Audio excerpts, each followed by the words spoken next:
Bismillahirrahmanirrahim. Assalamualaikum warahmatullahi wabarakatuh. Perkenalkan, nama saya Haryanti Dwi Rukman Ananda Safitri dengan nomor NIM 205221244 ingin mempresentasikan mengenai pemikiran kalam Muhammad Abduh. Biografi intelektual Muhammad Abduh. Muhammad Abduh lahir di suatu desa di Mesir Hilir tahun 1849. Bapaknya bernama Abdul Hasan Khairullah, berasal dari Turki yang telah lama tinggal di Mesir. Ibunya dari bangsa Arab yang silsilahnya sampai Umar bin Khattab. Mereka tinggal dan menetap di daerah Malahan Nars. Muhammad Abduh dibesarkan di lingkungan keluarga yang taat beragama dan punya jiwa keagamaan yang kuat. Muhammad Abduh lahir di Tanir, sekarang di wilayah Mesir 1849 dan meninggal di Iskandaria, kini wilayah Mesir juga pada tanggal 11 Juli 1905 dengan umur 50 atau 56 tahun. Adalah seorang pemikir muslim dari Mesir yang salah satu penggagasan gerakan modernisasi Islam. Ia belajar tentang filsafat dan logika di Universitas Al-Azhar Kairo dan juga murid dari Jamaluddin Al-Afghani, seorang filsuf dan pembaru yang mengusung gerakan PAM Islami untuk menentang penjajahan Eropa di negara-negara asing dan Afrika. Muhammad Abduh diasingkan dari Mesir selama 6 tahun sejak 1882 karena keterlibatannya dalam pemberontakan Urabi. Di Lebanon, Abduh sempat giat dalam mengembangkan sistem pendidikan Islam. Pada tahun 1884, ia dipindahkan ke Paris dan bersamaan dengan Afghani menerbitkan jurnal berjudul Islam the Freeman Bond. Salah satu karya Abduh yang terkenal adalah buku berjudul Risalah At-Tauhid yang terbit pada tahun 1897. Pemikiran reformasi pendidikan Islam Muhammad Abduh. Menurut John L. Esposito menyebutkan bahwa Muhammad Abduh adalah tokoh awal dalam pembaruan bidang pendidikan dan hukum. Dari uraian tentang gagasan Muhammad Abduh terdapat beberapa pembaruan pendidikan dan ada beberapa ide pokok yang kita garis bawahi di sini. Pertama, tujuan pendidikan. Ia membagi jenjang pendidikan menjadi 3 tingkatan.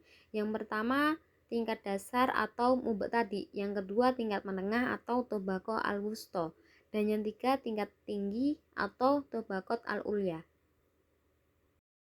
Kurikulum pendidikan. Muhammad Abduh merumuskan kurikulum berdasarkan tingkat-tingkat, yaitu tingkat dasar, tingkat menengah, dan pendidikan tinggi. Pengorganisasian ini berdasarkan pada pembagian manusia sesuai dengan lapangan pekerjaan yang akan mereka geluti, agar setelah anak didik selesai mengikuti jenjang pendidikan tersebut, mereka dapat melakukan tugasnya sesuai dengan tuntutan agama Islam dan perkembangan zaman. Dalam penyusunan materi ini selalu merujuk pada tujuan pendidikan. Adapun materi yang ditawarkan oleh Muhammad Abduh menurut tingkatan adalah sebagai berikut. Pendidikan dasar, yaitu akidah Islam, fikih, dan akhlak, sejarah Islam. Pendidikan menengah, akidah Islam, fikih dan akhlak, dan sejarah Islam. Pendidikan tinggi berupa akhlak, usul fiqh, sejarah Islam, tafsir Al-Quranul Karim, hadis, bahasa Arab, ilmu kalam, dan retorika, dan dasar-dasar diskusi atau juga bisa disebut dengan ilmu debat. Metode pendidikan. Ada 2 aspek metodologi pendidikan yang dibicarakan oleh Muhammad Abduh. Yang pertama, metodologi bentuk mikro. Adapun metode mengajarnya yang ditaruhkan Muhammad Abduh adalah sebagai berikut. Yang pertama, metode pemahaman konsep. Yang kedua, metode tanya jawab. Yang ketiga, metode latihan dan pengalaman. Yang keempat, metode keteladanan. Dan yang kelima, metode cerita. Metode selanjutnya berbentuk metodologi makro. Metodologi makro sebagai suatu sistem kesatuan organisasi yang dinamis di mana satu sama lain saling mempengaruhi. Sekolah sebagai suatu lembaga pendidikan merupakan organisasi yang terdiri dari individu-individu yang bekerja sama dan saling membutuhkan. Organisasi biasanya terdiri dari pimpinan atau kepala sekolah dan beberapa anggota, antara lain guru dan tenaga administrasi. Kontribusi pemikiran pendidikan Muhammad Abduh dalam mengembangkan teori pendidikan Islam. Beberapa kontribusi pemikiran pendidikan Muhammad Abduh dalam pengembangan teori pendidikan Islam diantara lain: pertama, Purifikasi atau permurnian ajaran Islam telah mendapat tekanan serius dalam Muhammad Abduh berkaitan dengan munculnya bid'ah dan khurafat yang masuk dalam kehidupan beragama kaum muslimin. Muslim kiranya tak perlu mempercayai adanya karma yang dimiliki para wali atau kemauan mereka sebagai perantara kepada Allah.